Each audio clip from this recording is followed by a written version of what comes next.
തീവട്ടിക്കൊള്ളയോ കേരളത്തിൽ നടക്കുന്നത്? സമഗ്രമായ ഭൂനിയമം ഉള്ള ഒരു സംസ്ഥാനത്ത് 4 മന്ത്രിസഭാ യോഗങ്ങൾ ചേർന്ന് ദുരൂഹമായ 182 ഉത്തരവുകളാണ് ഭൂമാഫിയയുമായി ബന്ധപ്പെട്ട് നടപ്പാക്കിയത്. നഗ്നമായ ലംഘനം എല്ലാ അർത്ഥത്തിലും നടന്നു. ഇതാണ് ഇന്ന് ന്യൂസ് ആൻഡ് വ്യൂസ് ചർച്ചയ്ക്കായി എടുക്കുന്നത്. ഒപ്പം ഭൂ ഉത്തരവുകൾ ഓരോന്നും വിവാദമാകുന്നു എന്ന ഘട്ടത്തിൽ കടമക്കുടിയാകട്ടെ മെത്രാൻകായലാകട്ടെ ഇതൊക്കെയ്ക്ക് പിന്നാലെ ഇപ്പോൾ സന്തോഷ് മാധവന്റെ വിഷയവും ഒടുവിൽ സർക്കാർ റദ്ദാക്കിയിരിക്കുന്നു എന്ന ഏറ്റവും പ്രധാനപ്പെട്ട കാര്യം കൂടിയാണ് നമുക്ക് ചർച്ചയിലേക്ക് പോകാനുള്ളത്. Govindan master, BRM Shafeer, Fakhruddin, R Sreedhar, Reji Lukose എന്നിവരാണ് ഇന്ന് ഈ വിഷയം ചർച്ച ചെയ്യാനായി നമ്മുടെ പാനലിലുള്ളത്. സ്വാഭാവികമായും കോൺഗ്രസ് നേതാവ് എന്ന നിലയിൽ തന്നെ BRM ഷഫീറിലേക്ക് ആദ്യം പോകുന്നു. ഷഫീർ, അത്ഭുതത്തോടു കൂടിയാണ് ഞങ്ങൾ ഇതൊക്കെ നോക്കിക്കാണുന്നത്. ഓരോ ഉത്തരവും വിവാദമാകുന്നു, അത് പിൻവലിക്കുന്നു. 7ഓളം ഉത്തരവ് മാത്രമേ ആ അർത്ഥത്തിൽ പരിഗണനയിൽ വന്നിട്ടുള്ളൂ. എങ്ങനെ ഇതൊക്കെ നടന്നു എന്നുള്ളത് ചർച്ച ചെയ്യപ്പെടേണ്ടതല്ലേ ഈ ഘട്ടത്തിൽ? കേരളത്തിലൊരു ഇലക്ഷൻ സമയത്ത് ഇത്തരത്തിലൊരു വിവാദങ്ങൾ ഉണ്ടാക്കാൻ പാടില്ല എന്നും ഏതെങ്കിലും തരത്തിലുള്ള സർക്കാർ ഉത്തരവുകൾ കൊണ്ട് ജനങ്ങൾക്ക് എന്തെങ്കിലും ഒരു കൺഫ്യൂഷൻ ഉണ്ടായാൽ ആ ഉത്തരവുകൾ ഒരു തരത്തിലും ജനങ്ങളുടെ മുമ്പിൽ ഒരു പരിഹാസതയ്ക്കും പാത്രീഭവിക്കാതെ പിൻവലിക്കണം എന്നുള്ള KPCCയുടെ തീരുമാനത്തിൻ്റെ അടിസ്ഥാനത്തിൽ തന്നെയാണ് ഈ ഉത്തരവുകൾ പിൻവലിക്കപ്പെട്ടിട്ടുള്ളത്. ഞങ്ങൾക്ക് ഇതിനകത്ത് പറയാനുള്ളത്, ഇവിടെ ഈ പറയപ്പെടുന്ന ഉത്തരവുകളെല്ലാം പിൻവലിക്കപ്പെട്ടപ്പെടുന്നതും ഇടതുപക്ഷ ജനാധിപത്യ മുന്നണിയുടെയോ പ്രതിപക്ഷത്തിൻ്റെയോ എന്തെങ്കിലും പ്രത്യേകിച്ച് റോളൊന്നും ഞങ്ങൾ കണ്ടില്ല. ഇവിടെ കേരളത്തിൻ്റെ പൊതുസമൂഹത്തിൻ്റെ മുമ്പിൽ ഈ ആവശ്യങ്ങൾ വന്നപ്പോൾ ബഹുമാനായ KPCCയുടെ പ്രസിഡന്റ് സംശയങ്ങൾക്കിടെ വരുത്താതെ തന്നെ മുഖ്യമന്ത്രിയോടും റവന്യൂ വകുപ്പ് മന്ത്രിയോടും ഉത്തരവുകൾ റദ്ദ് ചെയ്യണമെന്ന് റെക്കോർഡുകൾ സഹിതം അദ്ദേഹം കത്ത് കൊടുത്തതിൻ്റെ അടിസ്ഥാനത്തിൽ പുനഃപരിശോധനയിൽ നടത്തുന്നതിൽ ഞങ്ങൾക്ക് യാതൊരു തരത്തിലുള്ള വിരോധവുമില്ല, ഒരു മുൻവിധിയുമില്ല എന്ന് മുഖ്യമന്ത്രിയും കൂടി സ്റ്റാൻഡ് എടുത്തതിൻ്റെ അടിസ്ഥാനത്തിലാണ് ഇതെല്ലാം പിൻവലിക്കപ്പെട്ടത്. പിന്നെ ശ്രീ അജിംഷാദ് പറഞ്ഞതുപോലെ ഏതെങ്കിലും ഒരു സർക്കാർ ഉത്തരവ് ഭൂമിയുടെ കാര്യത്തിൽ എടുക്കുകയും പിന്നീട് അത് പിൻവലിക്കുകയും ചെയ്തത് ശ്രീ ഉമ്മൻചാണ്ടിയുടെ കാലത്ത് മാത്രമാണെന്നൊന്നും നിങ്ങൾ കരുതണ്ട. ഞാനൊരു കാര്യം പറയട്ടെ, ഈ മെത്രാൻകായലിൻ്റെ കാര്യമാണല്ലോ അജിംഷാദ് പറഞ്ഞു തുടങ്ങിയത്. 2010 248/2010 നമ്പർ ഉത്തരവ് അന്ന് കേരളത്തിൻ്റെ ആഭ്യന്തര വകുപ്പ് മന്ത്രി ശ്രീ കോടിയേരി സഖാവാണ്. അന്നത്തെ ടൂറിസം വകുപ്പ് മന്ത്രിയുണ്ട്, അന്നത്തെ റവന്യൂ വകുപ്പ് മന്ത്രി CPIക്ക്. മെത്രാൻകായൽ എന്ന് പറയുന്ന സ്ഥലത്ത് കൃഷിഭൂമി കർഷകരിൽ നിന്ന് പിടിച്ചെടുത്ത് നിലം നികത്തി അവിടെ വൻകിട മാള് പണിയാനും വൻകിട ഷോപ്പിംഗ് കോംപ്ലക്സ് പണിയാനും ഉത്തരവ് കൊടുത്ത ഉത്തരവാണ് 248/2010. പ്രകൃതി സ്നേഹികളിൽ നിന്നും അന്നത്തെ കോൺഗ്രസ് പറഞ്ഞു തീർത്ത് തന്നെ പോകാം. ഷഫീർ, തലമുതിർന്ന CPIM നേതാവുമായി ബന്ധപ്പെട്ട കാര്യങ്ങൾ അദ്ദേഹം പറയും. എന്റെ സംശയം അതല്ല, ഇപ്പോൾ നിലവിലുള്ള വിവാദ ഉത്തരവുകളുടെ കാര്യം. അടൂർ പ്രകാശിന്റെ ഒരു വിശദീകരണ കുറിപ്പുണ്ട് ഇന്നിറങ്ങിയത്. അതെന്താണെന്ന് ഷഫീർ കണ്ടു കാണും തീർച്ചയായിട്ടും. അതായത് സർക്കാരിൽ സമർപ്പിച്ച ഭൂവിവരങ്ങൾ കമ്പനിയുടെ സന്തോഷ് മാധവൻ ഇടനിലയുള്ള കമ്പനിയുടെ ഭൂവിവരങ്ങൾ മറച്ചുവെച്ചു. 1. 2, കമ്പനി എറണാകുളത്തും തൃശ്ശൂരിലുമുള്ള ഭൂമിയുടെ കാര്യം തെറ്റിദ്ധരിപ്പിച്ചു. മാധ്യമങ്ങളിൽ വാർത്തയായി പ്രതിപക്ഷം ഉന്നയിച്ചു. KPCC പ്രസിഡന്റ് ഇതുമായി ബന്ധപ്പെട്ട് കലാപക്കൊടി ഉയർത്തി. അതിനുശേഷമാണോ മിസ്റ്റർ ഷഫീർ ഒരു മന്ത്രിസഭാ യോഗത്തിൽ, മന്ത്രിസഭാ യോഗത്തിൽ എടുത്ത തീരുമാനം തെറ്റാണെന്ന് പറയുന്നത്? ജനങ്ങളെ വിഡ്ഢിയാക്കുകയല്ലേ? അങ്ങനെയല്ല. പിന്നെ എന്താണ്? അല്ല, അതിനകത്ത് പറയാം, ഈ നിമിഷം വരെയും ഈ കമ്പനിയുടെ ഏതെങ്കിലും ഒരു ഡയറക്ട് ബോർഡ് മെമ്പറായിട്ടോ അതല്ലെങ്കിൽ അനുഭാവിയായിട്ടോ സന്തോഷ് മാധവൻ ഉണ്ടായിരുന്നു എന്ന് കാണിക്കത്തക്ക ഒരു രേഖയും പീപ്പിൾ ചാനൽ ഉൾപ്പെടെ ഒരു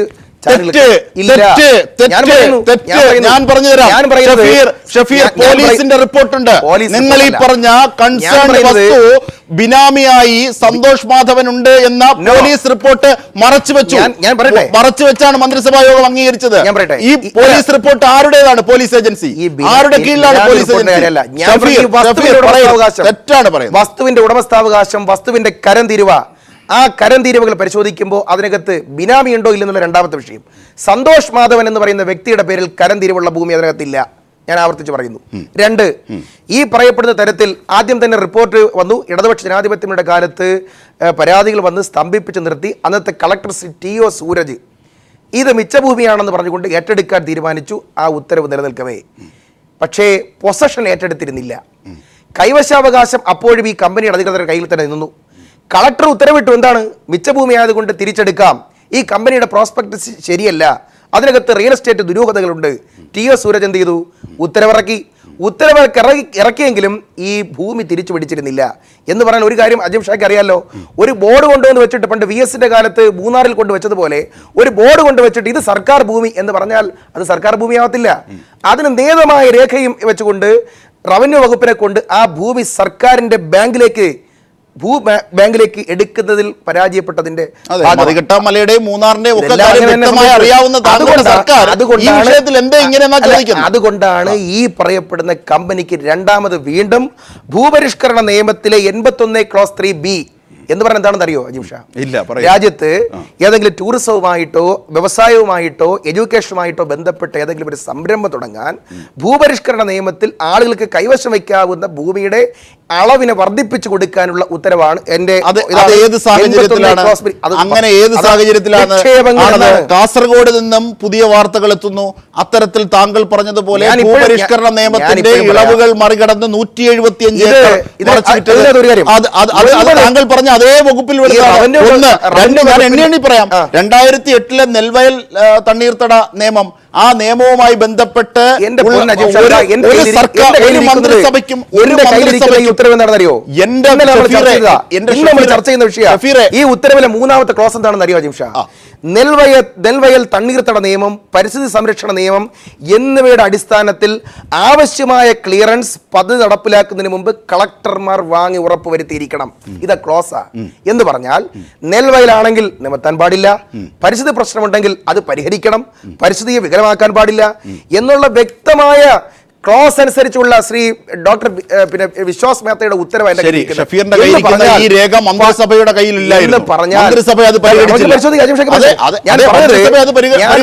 വ്യക്തമായി ഈ നിയമങ്ങളെല്ലാം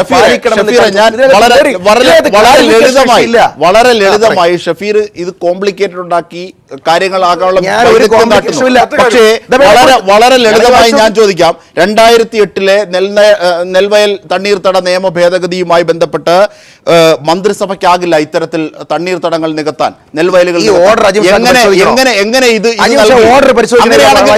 ഈ ഓർഡർ കൊടുക്കുന്നത് KPCC പ്രസിഡന്റിനല്ലേ?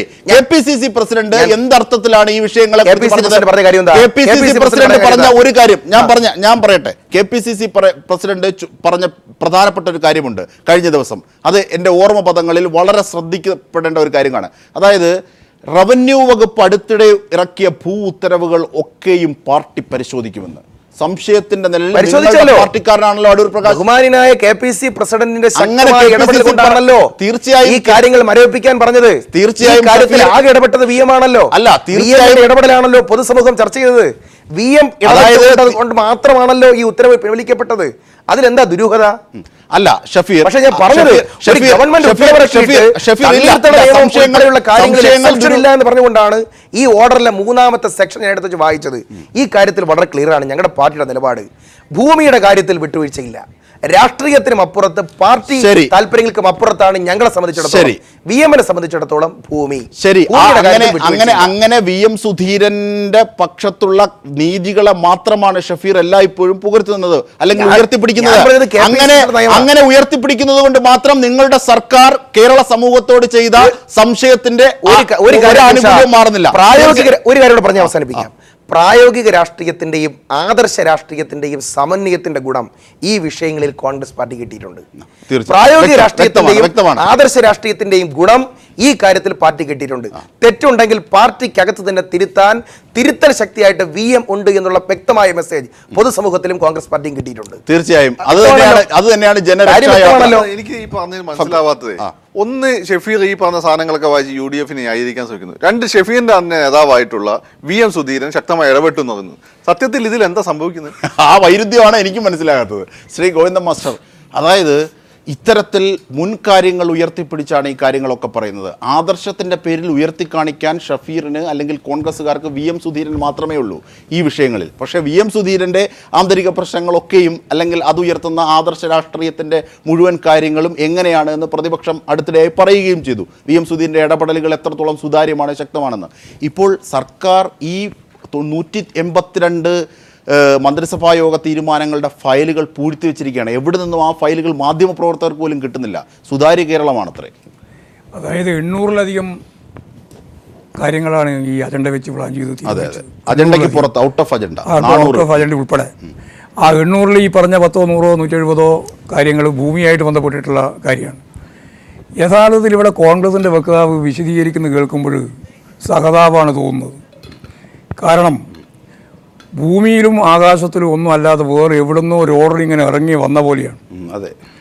ആരായി ഈ ഓർഡർ ഉണ്ടാക്കിയേ? മന്ത്രിസഭാ തീരുമാനത്തിൻ്റെ ഭാഗമായിട്ടാണ്. ഉമ്മൻചാണ്ടിയാണ് മുഖ്യമന്ത്രി, അടൂർ പ്രകാശനാണ് ആ വകുപ്പ് കൈകാര്യം ചെയ്യുന്ന, റവന്യൂ വകുപ്പ് കൈകാര്യം ചെയ്യുന്ന മന്ത്രി. രണ്ടാളും കോൺഗ്രസ്സാണ്. ആ കോൺഗ്രസ് നേതാക്കന്മാരെല്ലാം കൂടി ചേർന്ന് ഈ UDFൻ്റെ മന്ത്രിസഭാ യോഗം ചേർന്ന് തീരുമാനിച്ചിട്ടാണ് സന്തോഷ് മാധവൻ്റെ ബിനാമിയായിട്ടുള്ള 2 പ്രാവശ്യം പേര് മാറ്റിയ കമ്പനിയാണ്. 2 പ്രാവശ്യം പേര് മാറ്റിയിട്ടും ആ 2 പ്രാവശ്യം മാറ്റിയപ്പോഴും കൊടുക്കാൻ പറ്റില്ല എന്ന് സൂരജിനെ പോലുള്ള ഉയർന്ന ഉദ്യോഗസ്ഥന്മാർ ഉൾപ്പെടെ റിപ്പോർട്ട് ചെയ്തതാണ്. അതെല്ലാം ഗവൺമെൻറ് കയ്യിലുണ്ട്. അതിനുശേഷം ആ ഭൂമി 181 ഏക്കർ 2 ജില്ലകളിലായിട്ടുള്ള 118 ഏക്കർ 2 ജില്ലകളിലായിട്ടുള്ള എറണാകുളത്തും അതുപോലെ തന്നെ തൃശ്ശൂരും ഈ 2 ഭൂമിയും കൊടുക്കാൻ വേണ്ടി തീരുമാനിച്ചതിൻ്റെ പിന്നിൽ കൊള്ളയല്ലാതെ വേറെ അതിൽ കവിഞ്ഞ വേറെ ഒന്നുമില്ല, അല്ലെങ്കിൽ അതിൽ കുറവായ വേറെ ഒന്നുമില്ല. കൊള്ള നടത്താൻ കുറച്ച് പ്രായോഗികക്കാർ, കൊള്ള നടത്തി കഴിഞ്ഞാൽ ആ കൊള്ള നടത്തിയത് ശരിയല്ല എന്ന് പറയാൻ കുറച്ച് ആദർശവാദികൾ. ഈ 2 അങ്ങോട്ട് ചാക്ലാത്തി പോരുമ്പോൾ നടത്തിയിട്ട് ഇവിടെ വന്നിട്ട് പരസ്യമായിട്ട് ജനങ്ങളോട് പറയുകയാണ്. ശ്രീ ഷഫീർ പറഞ്ഞത് അതന്നെയാണ് പറഞ്ഞുകൊണ്ടിരിക്കുന്നത്. ആദർശം എന്ന് പറയുന്നത് ഇത് ശരിയല്ല എന്ന് പറയാൻ ഒരാൾ റഫറി, മറ്റതോ പ്രായോഗിക രാഷ്ട്രീയത്തിൻ്റെ പേരും പറഞ്ഞിട്ട് കൊള്ള, പകൽ കൊള്ളയിലേ നിങ്ങൾ നടത്തിയത്. എത്ര 100 കണക്കിന് ഏക്കർ ഭൂമി ആളുകൾക്ക് ഓരോന്നോരോന്നായിട്ട് നമുക്ക് എടുക്കാം, ഓരോന്നെടുക്കുക. ഇപ്പോൾ ഇവിടെ പറഞ്ഞു പ്രതിപക്ഷ നേതാക്കന്മാരോ പ്രതിപക്ഷ ശക്തിയായിട്ട് ഇടപെട്ടിട്ടുണ്ട്. മെത്രാൻകായലിലേക്ക് മാർച്ച് നേതൃത്വം കൊടുത്തതായാൻ ഈ ദിവസം തന്നെ കണ്ടിട്ടുണ്ടാവില്ല ഷെഫീക്ക്. അത് കാണാൻ യാതൊരു സാധ്യതയില്ല. കാരണം അത് കാണുന്നത് ഈ പറയുന്ന ആദർശ ധീരം പറഞ്ഞത് മാത്രം, അത് സ്റ്റേറ്റ്മെൻറ്റാ. ആയിരക്കണക്കിന് ആളുകളെ അണിനിരത്തിയിട്ട് 2 ഘട്ടങ്ങളിലായിട്ട് ഈ ദിവസങ്ങൾക്കിടയിൽ പിൻവലിക്കുന്നതിന് മുമ്പ് അവിടെ ഹർത്താൽ പ്രഖ്യാപിച്ചു. അതിന് ഭാഗമായിട്ട് അവിടെ പ്രകടനം നടന്നു, അവിടെ പൊതുസമ്മേളനം നടത്തി. ആ പൊതുസമ്മേളനം ഞാനാണ് ഉദ്ഘാടനം ചെയ്തത്. കർഷക തൊഴിലാളി യൂണിയൻ്റെ സംസ്ഥാന സെക്രട്ടറി എന്ന ഞാൻ ഉദ്ഘാടനം ചെയ്തതാണ്. ഇതിന് മുമ്പും 2 പ്രാവശ്യം അവിടെ സമരത്തിൽ പങ്കെടുത്തിട്ടുണ്ട്, 2 പ്രാവശ്യം കൊടി നടത്തിയിട്ടുണ്ട്. ഇനി ഷെഫീക്കും കോൺഗ്രസും നിങ്ങളുടെ ഓർഡർ ഉണ്ടായാലും മെത്രാൻകായൽ നികത്താൻ നിങ്ങൾക്ക് ഒരു ശക്തിക്കും ആവില്ല, ഉറപ്പായിട്ട് ഞാൻ പറയാം. തീർച്ചയായും. കാരണം നിയമമുണ്ട്, ഞാൻ പറഞ്ഞു തരത്തില്ല. നിയമമുള്ളതുകൊണ്ട് മാത്രമല്ല, നിയമമുണ്ട് എന്നുള്ളത് കൊണ്ട് അതൊരു ആയുധം മാത്രമാണ്. പക്ഷേ ജനകീയ പ്രതിരോധമില്ലാത്ത സ്ഥലത്ത് നികത്തിപ്പോവും. ഇതെന്താ പറഞ്ഞാൽ 100 കണക്കിന് ഏക്കറില്ല, 378 ഏക്കർ ഭൂമിയാണ്. ആ 378 ഏക്കർ മുഴുവൻ കായലാണ്. ആ കായൽ മുഴുവൻ നികത്താൻ വേണ്ടി നാണമില്ലാതെ ഓർഡർ ഇട്ട് കൊടുത്തിട്ട് അത് പിൻവലിക്കണമെന്ന് പറഞ്ഞത് മഹത്വം. എന്നൊരു പ്രായോഗിക രാഷ്ട്രീയത്തിൻ്റെ വക്താവ് ഓർഡർ ഭാഗത്ത് 2 കൂടി ചേർന്നുകൊണ്ട് ഞങ്ങളുടെ ഭരണം സംഘടിതമായി സുഖസംഘടിതമായി മുന്നോട്ടേക്ക് പോകുന്നു എന്ന് പറയുന്ന ഉളിപ്പില്ലായ്മയാണ് ഞാനിവിടെ ചോദ്യം ചെയ്യുന്നത്. ഷെഫീഖിൻ്റെ മുമ്പിൽ വെച്ചിട്ട് തന്നെ ഞാൻ പറയുന്നത്. കാരണം ഇത് എത്ര 1 ഏക്കറോ 2 ഏക്കറോ 100 ഏക്കറോ 300 ഏക്കറോ 1000 ഏക്കറോ ഇവിടെ അതിൻ്റെ അടുത്ത് തന്നെ ചെമ്പിൽ കോട്ടയത്തിൻ്റെ 150 ഏക്കറാണ്. നെൽപ്പാടാണ്, മുഴുവൻ നെൽപ്പാടാണ്. ഈ സന്തോഷ് മാധവൻ്റെ സ്ഥലത്ത് ഞാൻ ജില്ലാ സെക്രട്ടറി ആയിരിക്കുന്ന, എറണാകുളം ജില്ലാ സെക്രട്ടറി ആയിരുന്നു ഞാൻ. ആ ജില്ലാ സെക്രട്ടറി ആയിരിക്കുന്ന സന്ദർഭത്തിൽ കർഷക തൊഴിലാളികളുടെ പ്രവർത്തകർ എന്ന രീതിയിലും ഞങ്ങൾ ആ ഭൂമി പ്രവേശിച്ചതാണ്. മെത്രാൻകായലിൻ്റെ ആ ഘട്ടത്തിൽ തന്നെ കടമക്കുടി ഭൂമി നമ്മൾ പ്രവേശിച്ചതാണ്. സഖാവ് VS കൊടി ഉയർത്തിയതാണ് അവിടെ. ഞങ്ങളവിടെ തുടർച്ചയായ സമരം നടത്തിയതാണ്. ഇപ്പോൾ ഇതിൻ്റെ എല്ലാം അട്ടിപ്പേർ അവകാശം ഇത് പറഞ്ഞുകൊണ്ട് ഒരു പ്രമേയം പാസ്സാക്കി അല്ലെങ്കിൽ ഒരു സ്റ്റേറ്റ്മെൻറ്റ് കൊടുത്തു എന്നുള്ളതുകൊണ്ട് മുഴുവൻ അവകാശം ഇതിൻ്റെ എല്ലാം പൂർണ്ണമായിട്ട് ഞങ്ങൾക്കാണ്, കോൺഗ്രസിന് തന്നെയാണ്. കോൺഗ്രസ് അല്ലാതെ പ്രതിപക്ഷക്കാരും മുണ്ടിയിട്ടില്ല. അവിടെ ഇന്ന് TV തന്നെ കണ്ടല്ലോ നിറഞ്ഞു നിൽക്കുന്ന കൊടി. ഞാൻ ഒരു കാര്യം ഉറപ്പിച്ച് പറയാം, നിങ്ങളിത് കൊടുത്താലും കേട്ടോ ഷെഫീഖേ, ഷെഫീഖ് ഇത് കൊടുത്താലും ആ കൊടുത്ത ഭൂമി നികത്താൻ ഒരു ശക്തിക്കും ഈ കേരളത്തിൽ പറ്റില്ല. അതായത് ആ രാഷ്ട്രീയ ഇച്ഛാശക്തി ഒരു സംശയം നിങ്ങൾക്ക് വേണ്ട. തീർച്ചയായും നിങ്ങളായാലും തിരക്കില്ല, ഞാനായാലും തിരക്കില്ല. അതായത് രാഷ്ട്രീയമായ വിഷയങ്ങൾക്കപ്പുറത്തേക്ക് ചില മാനങ്ങൾ കൂടി ഈ ഭൂപ്രശ്നവുമായി മുമ്പോട്ട് വെക്കുന്നുണ്ട്. ആശയപരമായി കൂടി വൈക്കത്തഷ്ടമി നാളിൽ ഇങ്ങനെ പാട്ടുപാടിയിരുന്ന വയലേലകൾ, കായലുകൾ ഒക്കെയും നികത്തപ്പെടുന്നു. കേരള രാഷ്ട്രീയത്തിൽ വളരെ ആഴത്തിൽ ചർച്ച ചെയ്യേണ്ട വലിയൊരു വിഷയമാണ് ഫെബ്രുവരിയിലെ ഈ അവസാന ആഴ്ചയിൽ കൂടിയ 4 മന്ത്രിസഭാ യോഗങ്ങൾ ദുരൂഹമാണോ അത്? അത് തീർച്ചയായും ദുരൂഹമാണ്. കാരണം അവസാന ആഴ്ച പൊതുവെ ആഴ്ചയിൽ ഒരു മന്ത്രിസഭാ യോഗം ആ രീതിയിലാണ്. കാരണം ഇതൊക്കെ വളരെ സൂക്ഷ്മമായി പഠിച്ചാണ് ഓരോ ഫയലും തീരുമാനം എടുക്കേണ്ടത്. ഇതിപ്പോൾ ഏതാണ്ട് 200ഓളം ഫയലുകൾ തീരുമാനം എടുത്തു എന്ന് പറയുമ്പോൾ നമ്മൾ മനസ്സിലാക്കേണ്ടത് ശരാശരി 2 മിനിറ്റാണ് ഒരു ഫയലിന് കിട്ടിയത്. 2 മിനിറ്റ് കൊണ്ട് എങ്ങനെയാണ് പഠിക്കുക? ഇനി അങ്ങനെ അല്ലെങ്കിൽ ഓക്കെ അതൊക്കെ പഠിച്ചിട്ടൊക്കെയാണ് വന്നത്. ഇപ്പം അണ്ടർ സെക്രട്ടറിമാർ ഉൾപ്പെടെയുള്ള ഉദ്യോഗസ്ഥന്മാരുണ്ട്. പക്ഷേ ഇവരുടെ പല തീരുമാനം ഇവർക്ക് തന്നെ റദ്ദാക്കേണ്ടി വരുമ്പോൾ ഈ ഉദ്യോഗസ്ഥന്മാർ ഇവിടെ പറ്റിച്ചതാണോ? അങ്ങനെയാണ് ഉദ്യോഗസ്ഥന്മാരുടെ തലക്കിടാമായിരുന്നു. ഉദ്യോഗസ്ഥന്മാർക്കെതിരെ നടപടി എടുത്ത് ഇല്ലല്ലോ. അപ്പോൾ സ്വാഭാവികമായിട്ടും ഈ ഒരു ഗവൺമെന്റിന്റെ ഒരു ഗൂഢാലോചനയായിരുന്നു. എന്താണ് ഈ ഗൂഢാലോചനയുടെ ഉദ്ദേശം? വളരെ കൃത്യമാണ്. ഈ ഇലക്ഷൻ അവർ പറയുന്ന തുടർഭരണം ഉണ്ടാവും എന്നുള്ളതാണ്. അപ്പം വികസനമൊക്കെ ആയിട്ട് ബന്ധപ്പെട്ട ഒരു ഡിസ്കോഴ്സ് അവർ മുന്നോട്ട് വെച്ചിട്ടുണ്ട്. പക്ഷേ അതുകൊണ്ടൊന്നും മാത്രം കാര്യമായിട്ടില്ല. ഒരുപാട് കാര്യങ്ങൾ സോളാർ ഉൾപ്പെടെയുള്ള വിഷയങ്ങൾ ഞാൻ അഴിമതി കേസുകൾക്ക് അത്ര പ്രാധാന്യം കൊടുക്കുന്നില്ല. പൊതുവെ ഈ ഭരണത്തിനെതിരെ ഉണ്ടായ വിവിധ തലങ്ങളിൽ വന്നിട്ടുള്ള നെഗറ്റീവ് ഇംപ്രഷൻ ഉണ്ട്. അപ്പം ഇതിനെയൊക്കെ മറികടന്നുകൊണ്ട് ഇവർ ഈ പറയുന്ന ഒരു തുടർഭരണമൊക്കെ ഇവർക്ക് സാധ്യമാക്കണമെങ്കിൽ എന്ത് വേണം?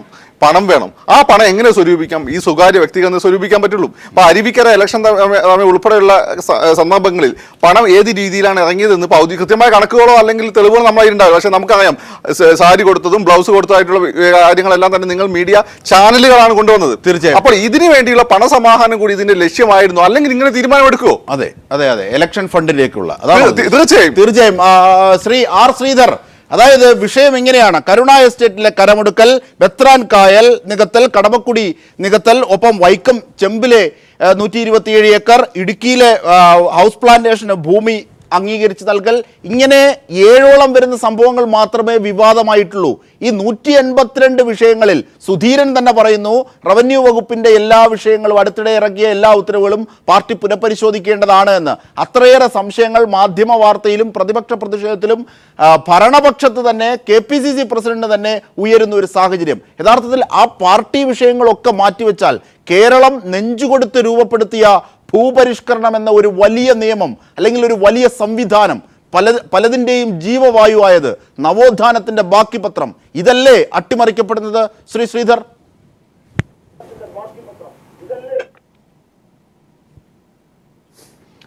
ഇതിലേ എനിക്ക് നേരത്തെ ആ കോൺഗ്രസ് പ്രതിനിധി വന്ന് പറഞ്ഞ കാര്യത്തിനകത്ത് എനിക്ക് ശരിക്കും പറഞ്ഞു കഴിഞ്ഞാൽ ചിരിയാണ് വരുന്നത്. കാരണം കേരളത്തിൽ ഒരു നിയമവും ഒരു നിയമവ്യവസ്ഥയുമുണ്ട്. ഇപ്പോൾ ഭൂപരിഷ്കരണ നിയമം എന്ന് പറയുന്നത് ഒരു നിയമമാണ്. നെൽവയൽ തണ്ണീർത്തട സംരക്ഷണ നിയമം എന്ന് പറയുന്നത് നിയമമാണ്.